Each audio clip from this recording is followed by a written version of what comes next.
Yes, sir. Yes, ma'am. It's the Boomba on your BoomradioNG. My name is Shola Rogers. And my name is Ola Dolukwa. And if you're new, we bid you a warm welcome. If you're old, we still bid you a warm welcome. Yep. How are you? But for the new people, you'll be wondering, okay, what is Boomba? Even some old people will be wondering, is it time for the Boomba? Is the Boomba?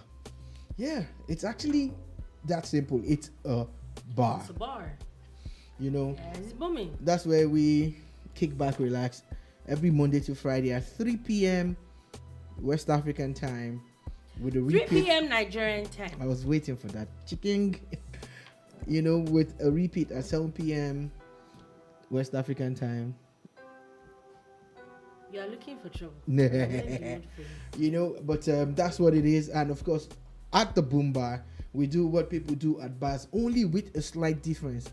What we do is that we talk music, sports, entertainment, politics, and everything in between. Look, there's nothing. We've talked about wigs before. Everything, talked about pets, whatever it is, music. And from time to time, we get guests to come through and we discuss topical issues and things that would be beneficial to you. In 2022, we intend to expand that scope and bring in more people. And some might even be virtual, but the idea is to share knowledge, but prefer solutions. Also prefer solutions. It's not just about talking. Okay. So, like you said, a video one welcome, and I think that let's just begin. It's plenty of gist today, with plenty of the people getting arrested, a few people dying, a few people's birthdays, a few people wanting to be president. Yeah. Speaking about birthdays, Okay. happy birthday to Seun Kuti. Oh, Seun Kuti's birthday today. Yeah. Oh yeah, Happy birthday he's to 39. Seun Kuti. Yeah. Is from the Kuti dynasty and amazing musician and budding politician. Okay. Of course, he launched the party a few months ago. Anyway, he did. and one of the reasons why I respect him doing that was that, as a fallout of the protest, Nothing else has been done yet. No, from Somebody NSAS, you decided get to do something. people were complaining about things, and he decided to take it a step further Take by a step further. launching And his party and all. talking about birthdays, today is Senate President's birthday. Ahmed Lawan is 63 today. All right, happy birthday, Mr. Senate President. And sadly, there's just so much. This person have died. This person has died. Yeah. And The president of the European Parliament.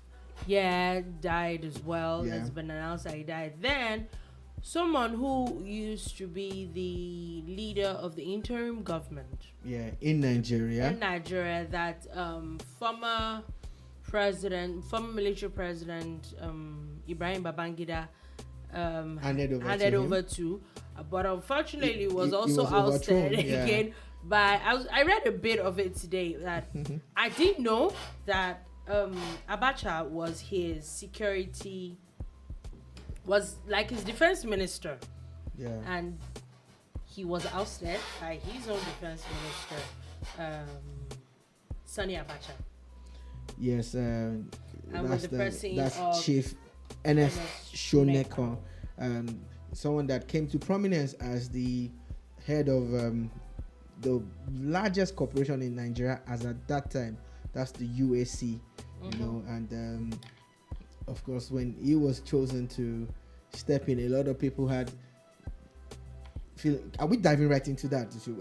Please go ahead. A lot of people were kind of skeptical, while some were excited about it, but some were actually angry too, because they were saying, look, we just had the freest and the fairest and the best election in the history of Nigeria, and the winner of the election was arrested and put in jail, in prison. He was locked up. Then they now bring someone from his own neck of woods, someone from the same Abeokuta, to replace him in a contraption that they called the interim national government. And it just lasted for just 3 months. 3 months. So a lot of people... Abacha really couldn't just calm down. So the plan was that it was already in plan. There's a school of thought that where like the military knew what they were doing, and what they did was after 9 years of Babangida, and his plan to become a civilian ruler was not going to materialize. Then the elections, they put Abacha there as as a buffer that look, you just let this guy run for a few days, and then it would you would take over. It was a bloodless coup. There was no casualties. There was no guns being carried. It was just normal. I'm sure they might have just walked into the place and said, "Hey, Oga, you know what? The uncle does not want to die. The one that you have done is enough." So that's probably like the shortest president. We have helped you. Term. Yeah. There's someone that did 6 months, I think. So we've helped you, but he did 3 months plus. Just 3 we have months. helped you pack your stuff, just put it somewhere. Now, during the period that the interim national government became a thing in Nigeria, people like Gani Fawemi, Beko Ransom Kuti, and a couple of the what do we call them now again? Activists. Those were the ones that I could call activists then. Anyway, they were very vocal and they didn't support this government. Oh, they didn't want the interim government. Because it was a wrong contraction and everything. Because at the end of the day, there was already a winner of an election. So just put it there. So they didn't support him. And one of them said a story once of how they were invited to Aso Rock. That look, don't do this man is your brother, blah blah blah blah. Okay, just go and listen to what he has to say. And they were like, when they got to, God forgive me, the man has just died, but hey, these are stories that were going around then. That when they got to the meeting, that asked them what they were going to have, maybe like tea or coffee, and one or two of them had said tea or coffee, had responded in the affirmative, and they went. And by the time the meeting was done, there was no tea or coffee. And to them, they were like, that's instructive to say if he couldn't do that, if they couldn't even serve tea or coffee during the meeting, how can you claim that you were in charge of the system? A lot of people felt that it was a gentleman that more like too much of a gentleman. It was just too much of a gentleman, and they just cashed in on that and maybe used his persona and his image and his because you could almost say that it was not existent. Because in 3 months the person there is probably just getting to know how the system works.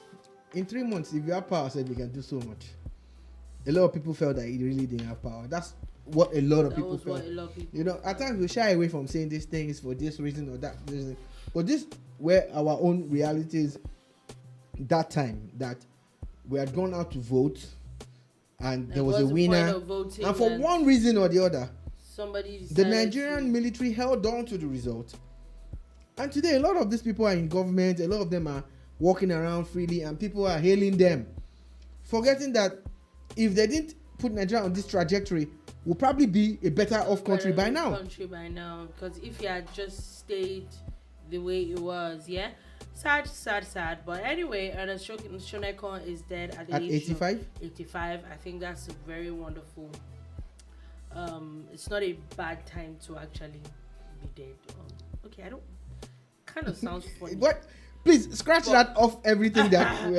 Can you hear me pass the tab, please? That kind of sounds funny. Like seriously, how can you even say that?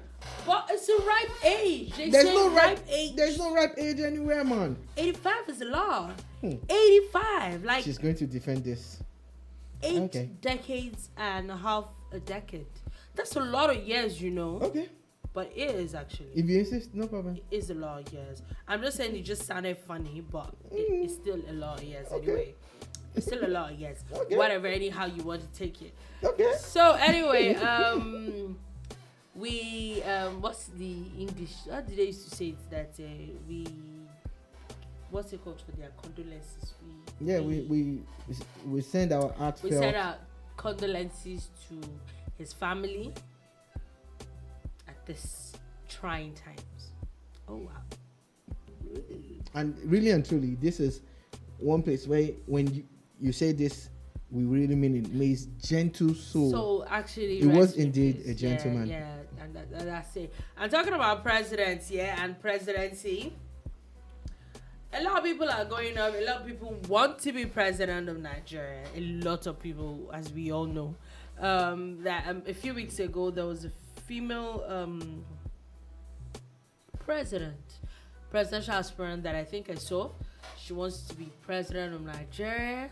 I think I saw that a few weeks ago. I'm like, very a lot of ambitious.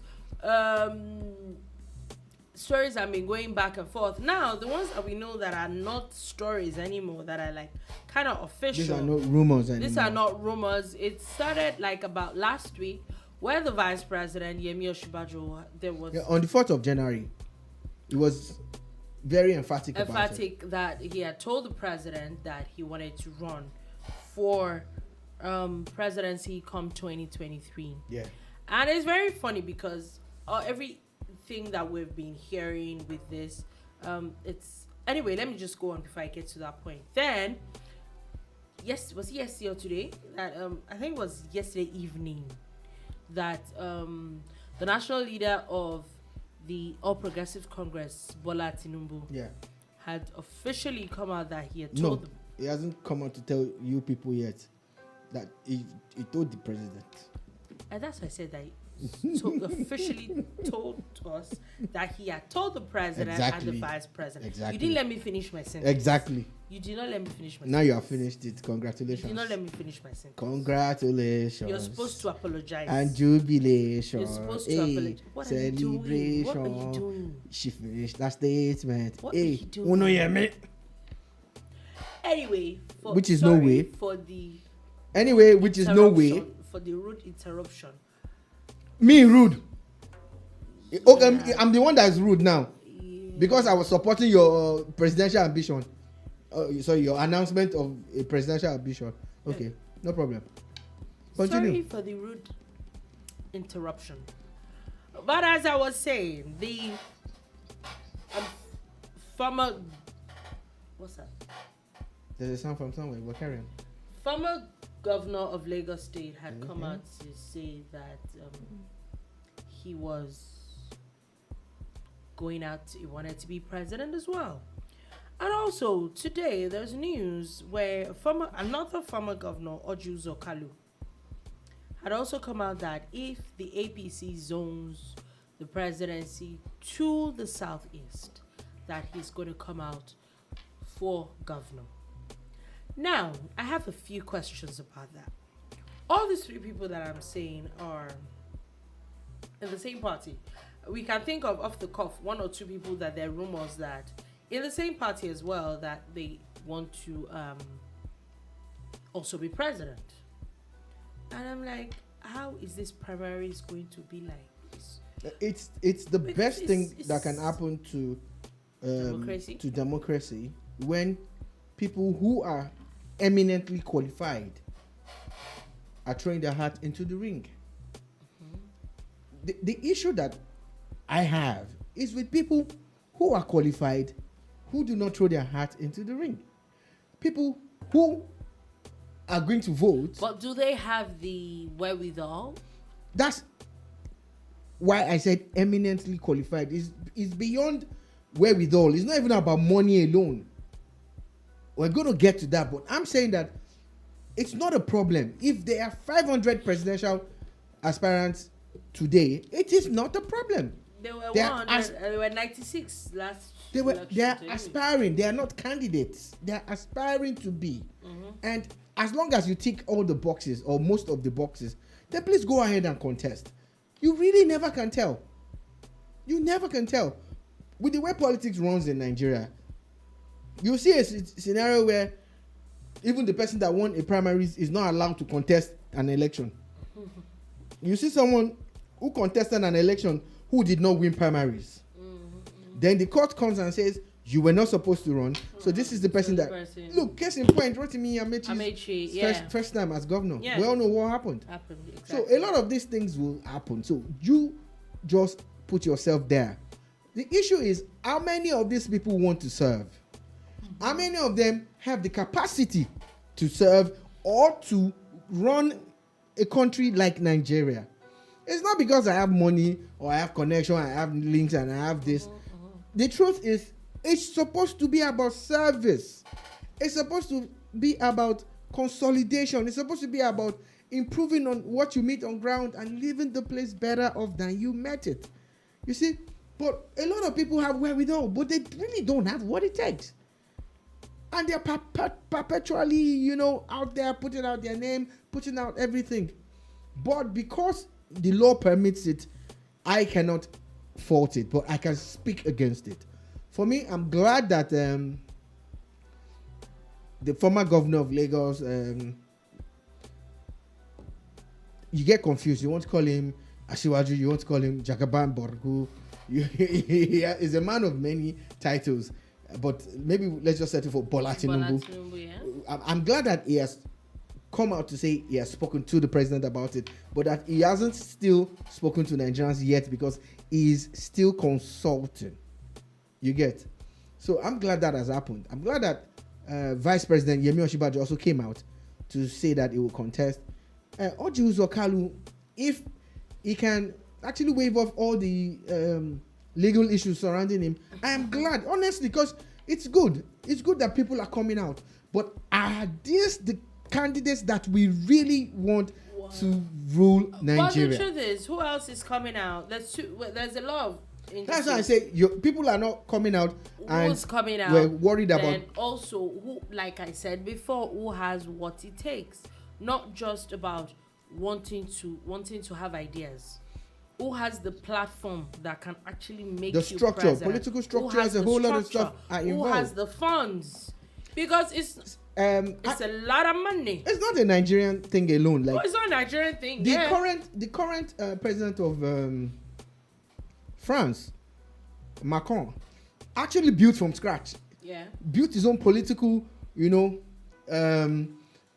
political structure, and he got people, to contest in other parts of France and everything. And look at where he is today. Even if, of course, we all know that there's a honeymoon period for every leader. Oh yeah. His own honeymoon period ended a long time ago. The yellow vest protest, all sorts of things are coming at him and coming for him. But you see, again, Dele Momodu is also talking about contesting. It's for president and everything. We know that Bukola Saraki wants to contest for president.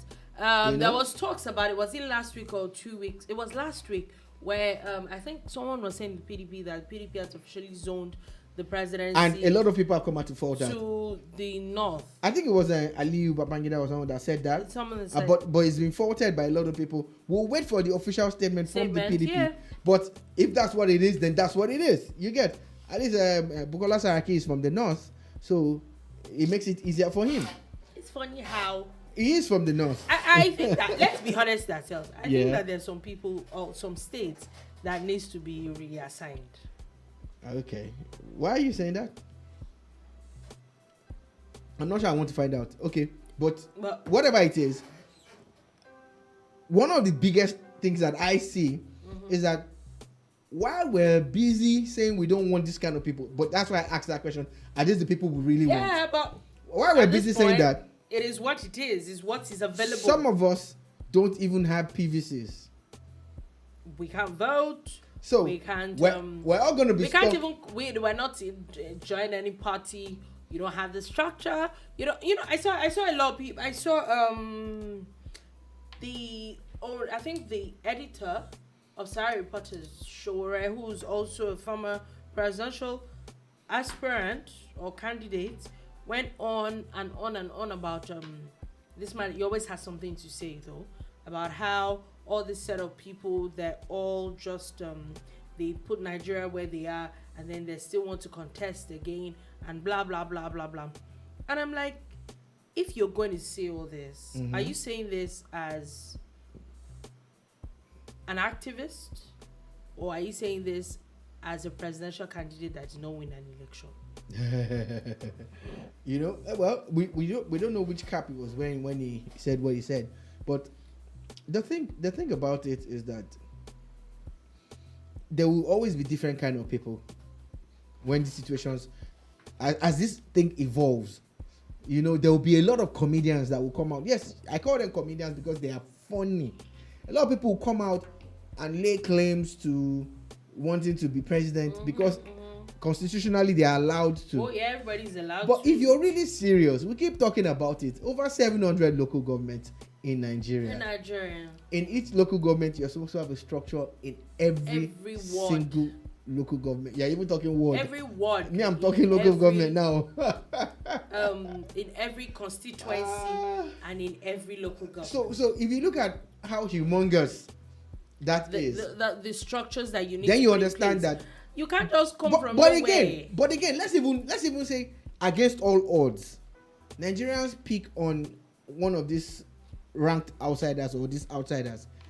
Maybe Eshore again, Mogalu, or any of the people who had contested before. Let's just Nigerians now decide to vote for the person. Against all odds. Yeah. Maybe the person polls like 40 million votes against the APC's. The APC, I heard they have about 40-something million registered members now. So let's say this person polls 42 million. The APC polls 30-something million. PDP polls 30-something million. So we have that large turnout. That's like 100 million people voting. Okay. And this person wins. All right. So it will be president, and his vice president is from his party. Yeah. Where is the Senate? Where is the Senate president coming from? I can promise you, it will not last 2 months. Where is the Senate president coming from? It will not last 2 months. You will not be impeached, or you'll be ousted. You will not last 2 months. The majority leader of the House, minority, all the principal officers of the National Assembly will not be from your party. You know why? Because as you're contesting for president, we need to see all those people too. That's why how many governors are contesting under your party?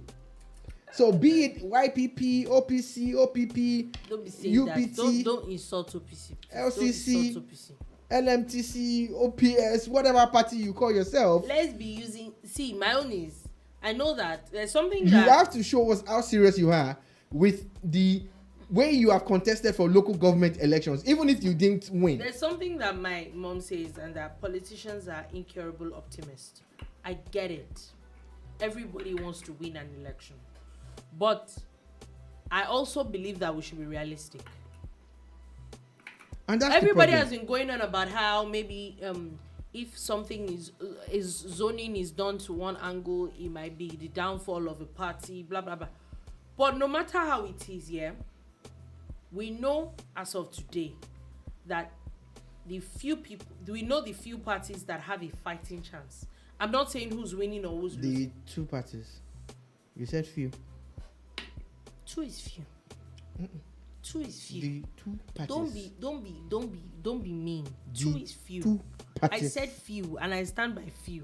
Okay. Thank you very much. Okay. We know the few parties. The two parties. Few. Two when political you say your parties. I don't disturb you. We know the few political parties that have a fighting chance. Few, I said again. Not even fighting, they have a chance. That's what I'm saying, that they actually have a chance at the ones that are supposed to have a fighting chance don't. But here we are, registering parties up and down. Let's not deceive ourselves. The thing is, local government chairman, you will not get. Look at the current makeup of the National Assembly. Mm-hmm. If you do a breakdown, you will find that it's still APC and PDP. And one or two. There are people from other parties, which a lot of them had moved to either. Some APC of them are across APC or PDP, but they're still there. There's still some. There's still some there. Tiny few, but there's still some. So the thing is, those are the parties that you can actually push. Mm-hmm. Those are the kind of parties. Maybe it's APGA that has a couple of people there. You understand? Those are the kind of parties that you should push if you really want to contest against these two. Contest, though, I do say beat, because the way things are structured, love or hate them. And the truth is that love or hate APC or PDP. Years to build. This week they will still have at least one round of ward meetings.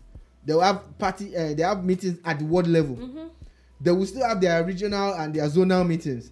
They will have their state ESCO meetings. You know, they're actually working in politics. Like this is not is work for some people. Like work. The way we go to work every day, it is work for people. And so you come out few months and you just want to be president. President. Think about it. Not president of your of your estate. Think. Let's be thinking.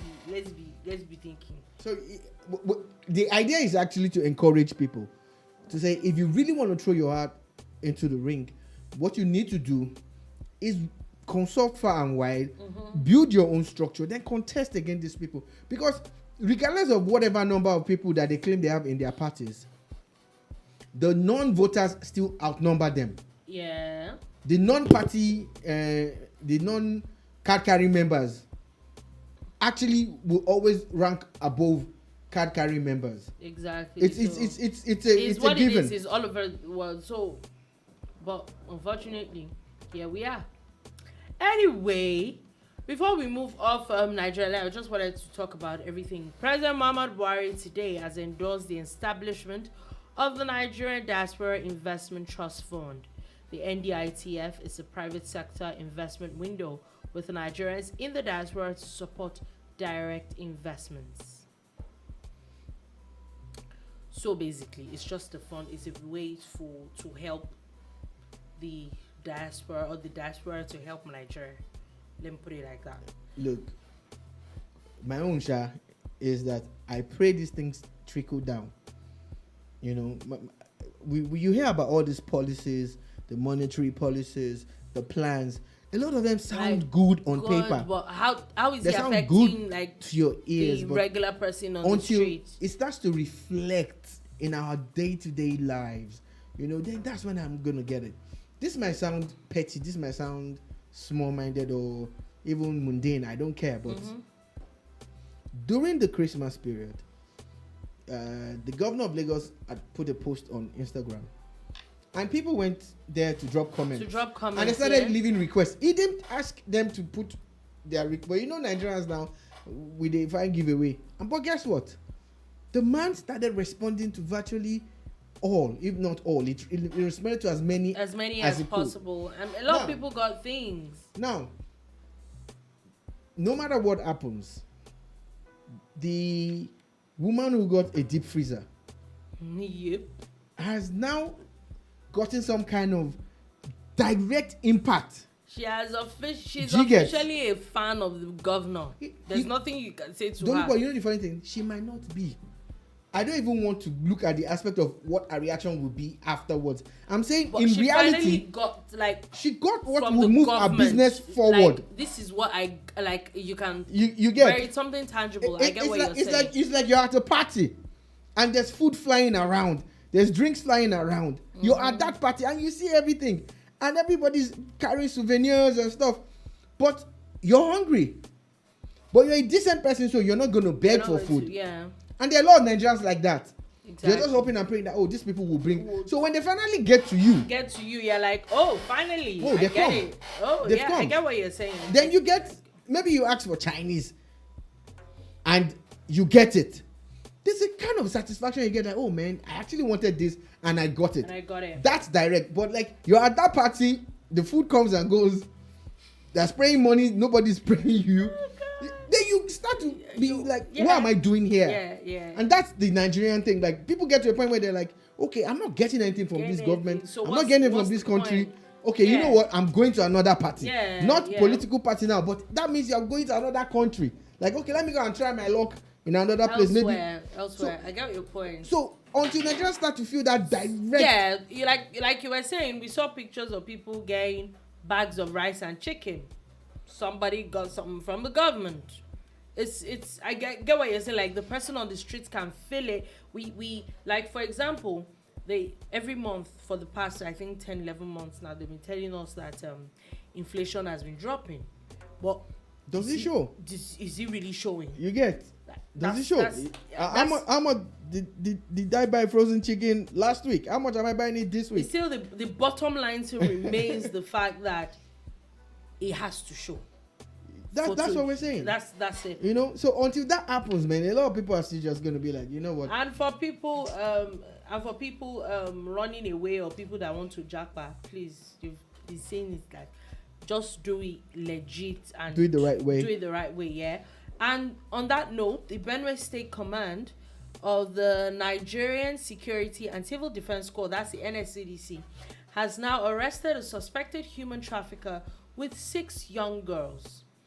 She had said that she had prepared them to be on the way to Burkina Faso. Burkina Faso. What's in Burkina Faso? How do you get to Burkina Faso? Do they even have an embassy in Nigeria? They claim that the claim is that this person had told this parents of these 6 girls, 6 different girls, 6 different families, that he will be helping her in a restaurant in Burkina Faso. Lies. But the NSCDC has been searching for this particular person, and they're saying that this is not her first time. Of course. So, Burkina Faso. So someone says, okay, Kobo, there's job in Burkina Faso. Excuse me, what's in Burkina Faso? What is the... I try to be very objective. Yes, say that is education or whatever. What is the population? What's the economy of Burkina Faso? You know? Are you sure you're not even going somewhere that is worse than... Like people that say that they took them to Libya. How? The thing for me is that we all know that anytime you start to hear about how they're taking girls out to work in restaurants, or they're taking them out to go and teach or whatever, you already know that there's already something prostitution. Funny. It is prostitution. And then you know the funny thing, you hardly find boys. This young girl, it's always girls. It is enforced. It is slavery. You know, at his sugar-coated level, you know, like at its best, you're like, it's slavery, whatever you like, you call it, but it is slavery. Yeah. You see, the thing is, as a human being, how do you really sleep at night knowing that you've gone to take these young girls, innocent or otherwise, and put them in a situation where their lives might be messed up forever? They're actually innocent because those girls don't know. They actually don't know what their lives into. Look, if you go to a lot of West African countries, you will find hundreds of Nigerian girls who have been shipped and trafficked. And I think that this places. Is not just only about the girls. I think it's about parents. Parents only in the name. A lot of these parents know. They just zero their mind like, look, they don't want to keep suffering, and this person, their child can sending money to, because I think that it really boils down on the parents. How you willingly release. And you know the sad part, it's still also not a Nigerian thing alone. Oh yeah, it's happening in virtually every country in the world. It's happening even in America. They have taken girls from their parents and putting them in these kind of situations. They're taking places from places like Brazil and other parts and taking them to different parts of the world. It is still like, to me, it's violence against women. Yeah. You're trafficking women, you know, for all these evil things that they end up doing. And the sad part is you always hear all those stories how the people who take them never keep to their own side of the story. They never do. Seize their passports. Oh yeah. Make them work hard. It's they can't fall ill. They can't get anything. It's always the same thing. And by the time you're too old and useless to them, they dump you. Some people die in the a lot of people die and they move on, you know, to younger girls and everything. A lot of work still has to be done by all the governments of the world, because look, from that they know they know the red spots in their countries. They know. Everybody does, you know, and that's where all these things are being perpetrated. They know. It's very sad though, very, very sad. But let's move on quickly from that and talking about people getting arrested. You know, I told you about someone getting arrested earlier. And now the Lagos State Command of the Economic and Financial Crimes Commission had yesterday rearrested a suspected internet fraudster by the name of Ismaila Mustafa. Guess who that is? Who's that? Mompha. Oh, the Instagram guy. Oh, yeah, that Instagram guy. They're saying that he laundered funds obtained through unlawful activities and also retention of alleged proceeds of crime. There is about money laundering and cyber fraud to the tune of about 32.9 billion naira. Whoa. He already had a case that, and now they amended the case to a 22-count charge. Wow. You know, when the guy was arrested, I think last year. Yeah. It was away for a couple of weeks. And to me, I'm like, oh man, this guy's in trouble. And then but he got released. He got released, yeah. And I said to myself, even if it's not true that you're a criminal, if you get into this kind of trouble, the smartest thing to do is to lie low. But this was the same guy that was exchanging battle or exchanging messages. Yeah, he was going with this guy. What's that guy's name again? Yeah, with that guy, with the guy Bobrisky. Them. You know, the guy that likes to dress like a woman. I think. You know, so let me just move on. So when he went on and off, and they were talking about dating each other and all of that, I'm like, look, you just got out of this, like, just mind your legal business. issues and stuff. Like, just ideally, you're supposed to lie low. Whether it's true or not, just leave him alone. Let him say what he has to say. Why are you even hanging out with people who are gonna put him? He was arrested at the Nnamdi Azikiwe Airport, Abuja. Yep. He was also arrested earlier in 2019 at the airport as well. Yeah, I think that was the one that trickled into 2020. Look, I don't know though. But the thing is, if the EFCC have a watertight case, can they quickly expedite action on these kind of cases? At times, it's really not nice for these things to drag. And then someone gets released, and then there's no.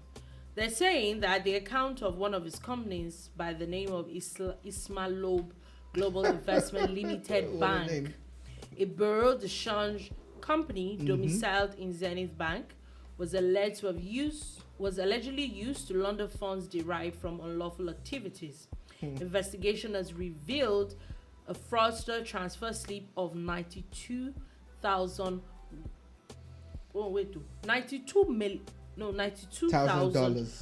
and $412,000 found in the suspect's iPhone 8 device. So there's receipt. That's what they're saying. There's receipt. Yes. And you know that they work with Interpol and all of these things. So of course they'll have some kind of international backing. And all they are that. ready to have your time. The thing is, again, at times when you see them boys flexing on social media, at times you're like, you will be like, where would I see this money now? You start thinking of your life like, where would I see this money? But anyway, it's not looks like somebody is. My own share is just whatever it is. Be honest, work hard. That's it. Are they saying that the people that are not billionaires, that young boys doing amazing a lot of people stuff. There are a lot of people like that who are doing honest work. The funny thing is, the one that even surprises me the most, that it always pans out most of the time, is when you see the way people spend money. Yeah. And then you're like, even Dangote doesn't spend money like this. Maybe Dangote is not a spending money very kind of person. Kind of person. Yeah. Okay. I think they look, like we said, there are people who are into several businesses, IT, farming. Yeah, do you understand? Like, that they flex if they won't flex, so sure you get. But my own is wait the time where they want to flex. A lot of them really don't. Everybody but when they start to unwind, they do it. They do, but everybody. But your niggas is out there. And you know the kind of work. You know the kind of work you put in to get this kind of money. A regular businessman will probably invest that money again. Meanwhile, all these private jet people that are oppressing us anyhow, I have a solution now. They are not oppressing me. I have a solution, Sha, even if they are not oppressing you. Okay. So there's a guy that's advertising that you can rent PJs for 2-3 hours, 4 hours, 6 hours, and everything. Depending on the size and the duration. So one of these days, man, I'll just carry like, I think it's like 150 for 2 hours. Why are you telling me?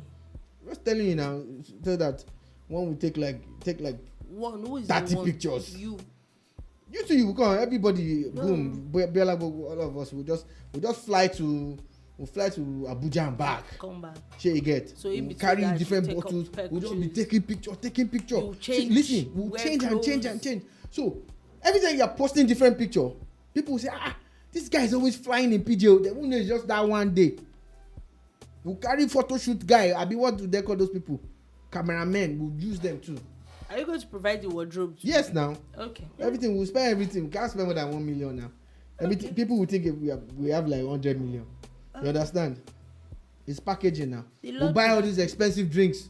The Lord will help. Open some. Some of them will return. When we come back, we'll just return it to that woman that says, that we don't want again. And get some of our money back. You understand? But would have created I do not understand. I do not wish to understand. I will not understand ever. Goodbye. Anyway, that's the problem. Thank you very much. Just not to be spoiling. The National fun. Identity Management Commission, NIMC, because there was actually talks, which I saw yesterday too, where I saw the stories too, that there was a hacking incident and about 2 billion identities of people had been stolen. Now NIMC has come back to say that this database has not been hacked,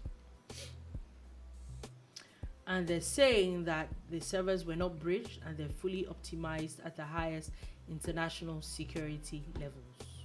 That will be good news, because one of the platforms, I don't want to mention the media house that carried that story yesterday, I saw that thing, that was the first to carry it. As soon as I saw it, I'm like, I hope this is not true. Hope this is not true, because it will be sad when you say millions of people's data have been stolen in public. In public is good, but if it's stolen and is in the hand of the wrong people, it's very funny, and I'm wondering, like, okay, it still comes back to media. The story someone could have sent you that story. Couldn't you just hold on a bit? I don't think this particular media house cares about any of those things. That's why they're always publishing. They're publishing all the time because